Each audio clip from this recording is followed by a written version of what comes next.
যে আপনার বদনাম করছে সে আপনার উপকার করছে। কিভাবে?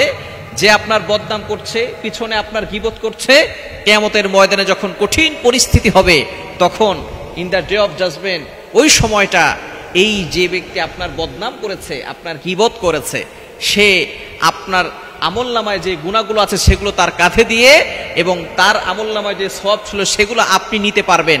অর্থাৎ এই বদনামের কারণে কিয়ামতের ময়দানে আপনি জাহান্নামের আগুন থেকে বাঁচতে পারবেন। সুতরাং যে বদনাম করছে তাকে বদনাম করতে দেন, যে আপনার সমালোচনা করছে তাকে সমালোচনা করতে দেন, যে আপনার গীবত করছে তাকে গীবত করতে দেন।